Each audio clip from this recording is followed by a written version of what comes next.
Blowout, the meanest word in the oil industry. Worldwide, the oil industry spends millions of dollars each year to prevent these disasters. Still, they happen. Onshore, offshore, even underwater, wells get out of control. And when they do, the surest cure is quick, reasoned response by an experienced team of blowout specialists. This film documents the response of just such a team as they tackle and tame an underwater blowout in Lake Maracaibo, Venezuela.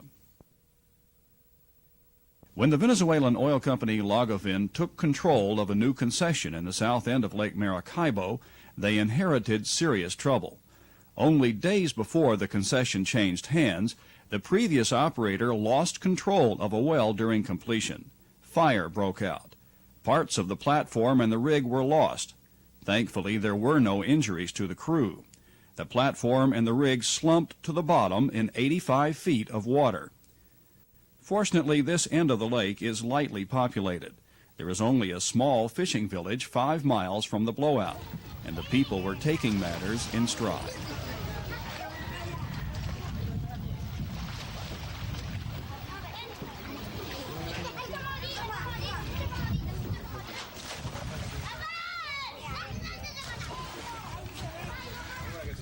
Lagavin immediately moved a jackup rig on location and began a relief well. Drilling the 18,500-foot hole would take months. Consultants advised that 2 relief wells might be necessary. Lagavin management began looking for a faster, more economical way to control the well. Just such plans were already taking shape in Houston, Texas, where the well control team of Boots and Coots Incorporated were involved in a study of underwater blowouts for a group of oil companies. At Lagavin's request, the Boots and Coots underwater team, headed by Boots Hansen, did an on-site survey of the lake bed and wreckage.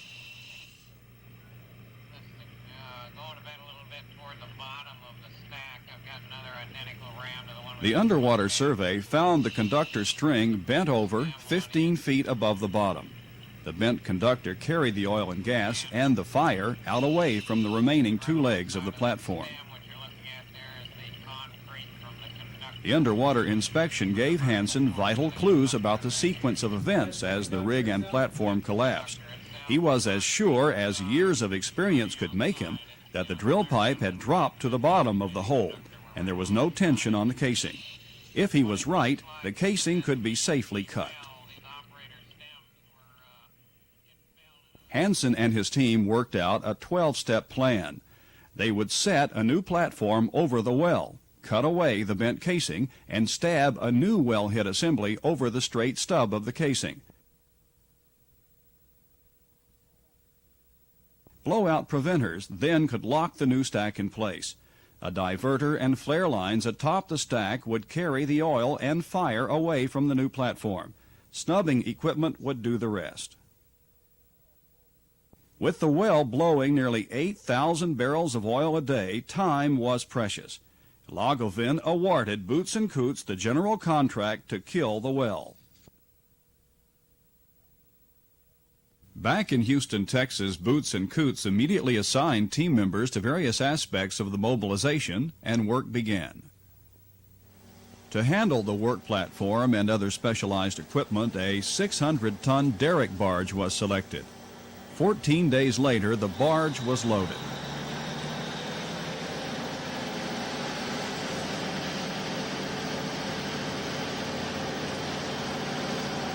In this brief period, the 105-foot-tall, 50-ton work platform and the hinged guide base was designed and built. A blowout preventer assembly, 120 feet tall, was assembled and tested.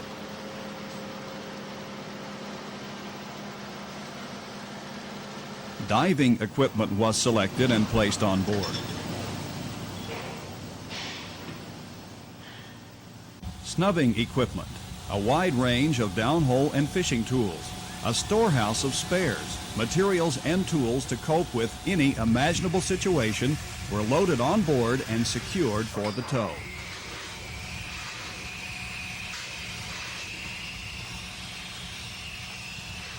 Two weeks from the day Lagavin gave the go-ahead, the barge and all the equipment left Morgan City, Louisiana.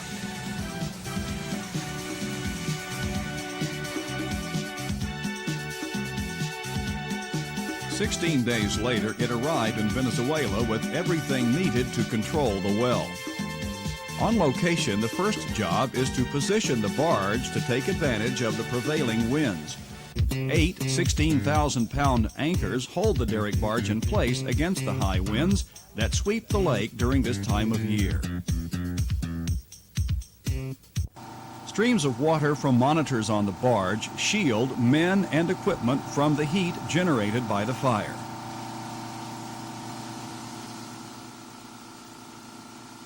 Two fire pumps deliver 8,000 gallons of water per minute. The spray is essential protection for the workers as they clear debris from the two remaining pile casts. This curtain of water placed between the men and the burning gas and oil create the environment necessary to work on the pile casts. Years of firefighting experience provide the confidence to tackle this unique situation.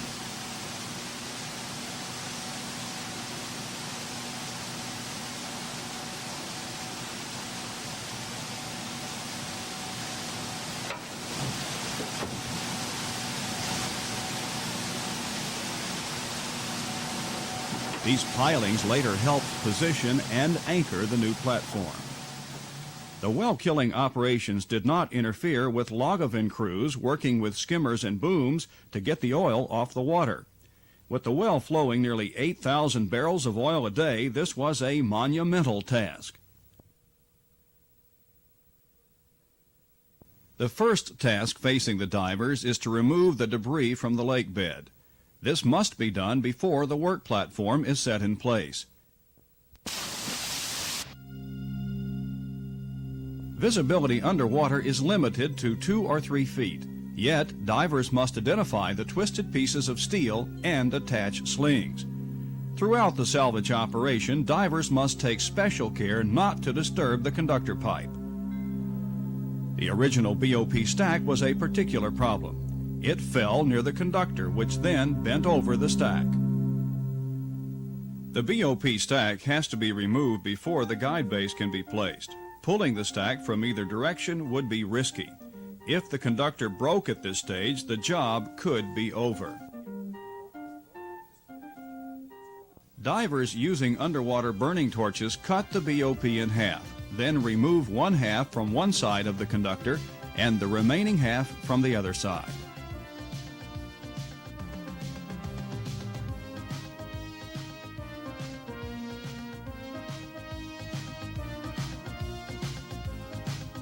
The conductor is left undisturbed. Not all the debris is removed. Divers need only clear enough space for the work platform to sit down. Using the conductor and remaining piles as reference, the divers ensure that the lake bed is cleared for the 50 by 75 foot base of the platform. Each new piece of debris is examined as it is placed on the material barge. The debris gives additional insight into the sequence of events during the blowout. As this information accumulates, final well-killing plans can be made with assurance. Nothing broke off. Don't look like anything broke off. It looks like it just fell out. Welders install the pile cap alignment brackets and make the necessary modifications to the work platform to adjust for uneven spots in the lake bottom.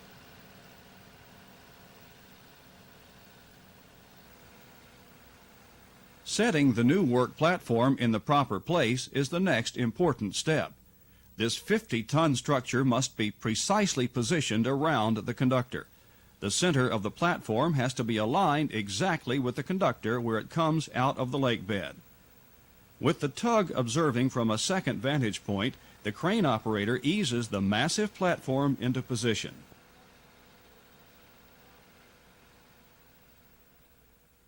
Using reference lines attached to known points on the platform, divers confirm the platform is on target.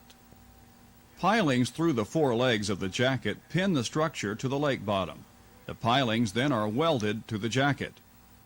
Piling is also driven to support flare lines extending out 300 feet to each side of the work platform.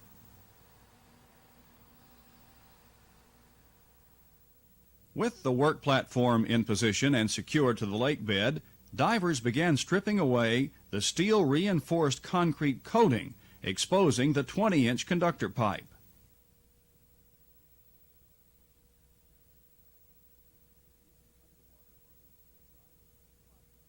Using underwater burning gear, divers will cut the two outer conductor strings even with each other to support the top alignment plate of the guide base. The guide base is hinged to slip around the conductor. The alignment plate of the guide base sits on the 20-inch and 13 3/8-inch conductor strings. These strings will support the weight of the BOP stack when it is set into place. When the divers have the guide base secured in position, 4-inch guide pipes are connected by hammer unions at each corner of the guide base. A crown assembly connected to the tops of the guide pipes provide the attachment for an even 2-ton pull on each corner. The guide pipes are welded to heavy I-beam supports while under tension from the derrick. Then the pipes are trimmed and flared outward for easy installation of the spiders which center the new BOP stack.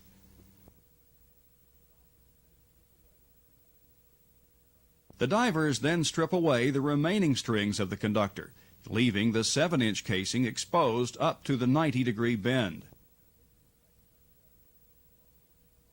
An additional section of the 7-inch is exposed on the horizontal portion of the conductor to a point outside the guide base. The elbow section of the 7-inch casing, which contains the high-pressure gas and oil, will be removed using outside casing cutters, especially made for this job. A diver using a pneumatic drill bores a small hole in the 7-inch casing below the elbow.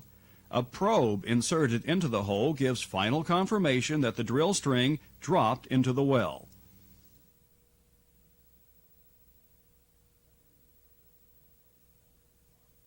Seven-inch slip rams are installed at the bottom of the stack in preventers mounted upside down.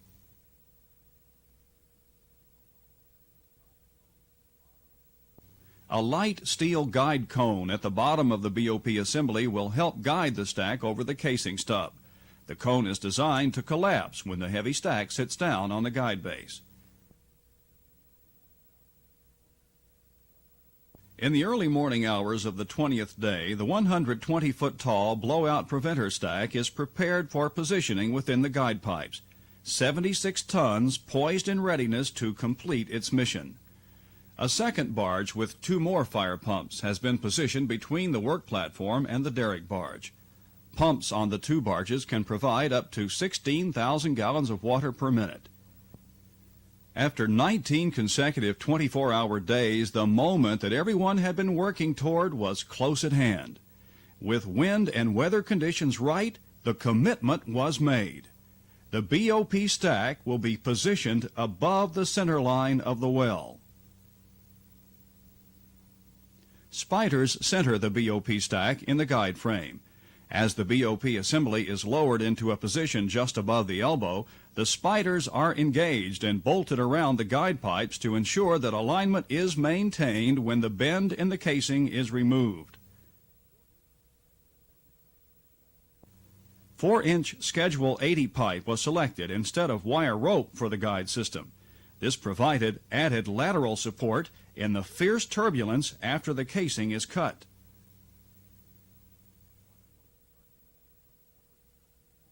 Water hoses are connected from the upper BOP package to the barge fire pumps. After the stack is in place and the blowout is diverted, water pumped into the stream of oil and gas will help prevent reignition of the fire.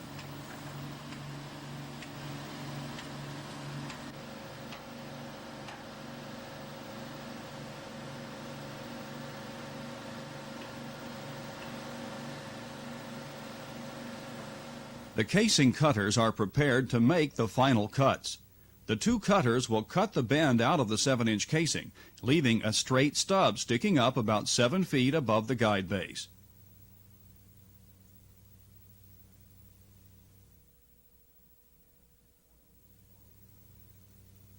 Gas and oil will flow directly up the center of the work platform, bringing the fire with it. The situation will last only as long as it takes to lower the BOP over the casing. To confirm that the stack is in position before closing the rams, a remotely operated vehicle with a video camera is rigged to guide wires and stationed 75 feet away with a straight run through the platform to the guide base.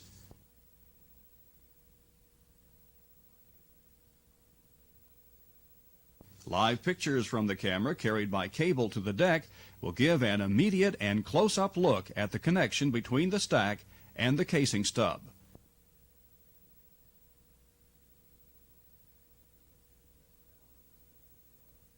When the BOP sets down over the casing, the oil and gas will flow up through the open stack into the air.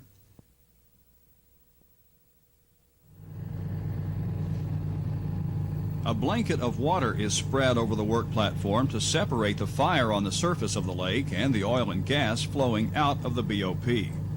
With everything checked, rechecked, and checked again, the time we had all been waiting for had come. Let's do it.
As the water began to spill out of the stack, everyone began to breathe again. And when the oil began to gush like spindletop, everyone knew that all the long hours and hard work had been worthwhile.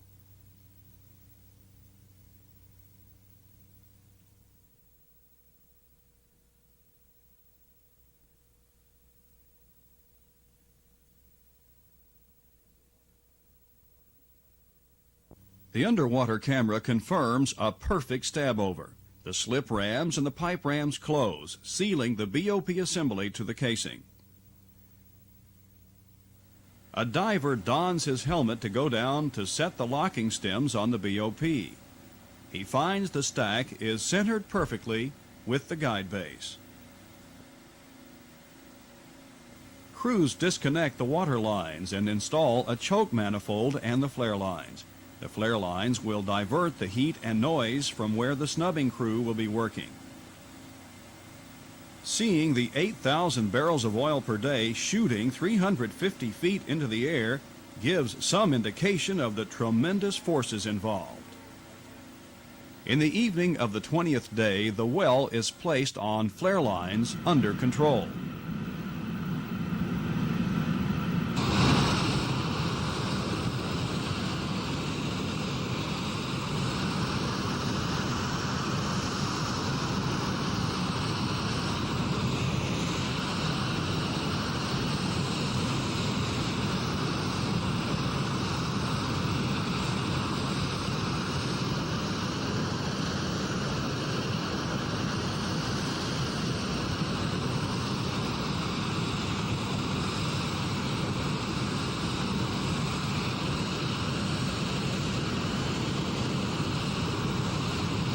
Good planning, good engineering, and good execution are a must when dealing with the awesome forces of nature.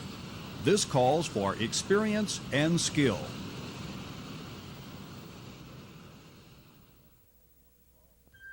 Loggovin management and everyone involved in the project are pleased and proud of the results.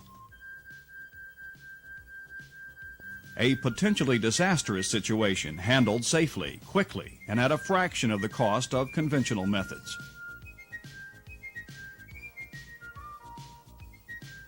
With the well under control, the snubbing operations begin. Special skill and care are required for this phase of the job. Experience and constant attention to detail result in a safe and successful operation. Loggovin brings in one of their drilling units equipped with pumps and cement storage required to complete the well killing and cement the well. As the relief well is no longer required, it is redirected and will be completed as a replacement well. Plans for the backup relief well are canceled. Good planning, good engineering, and good execution are a must when dealing with natural disasters of this magnitude. Boots & Coots has the skill and experience to get the job done. By combining proven technology with new ideas, by having the right people with the right experience, and by their willingness to take the responsibility for doing tough jobs safely and cost-effectively, Boots & Coots has written a new chapter in subsea blowout control.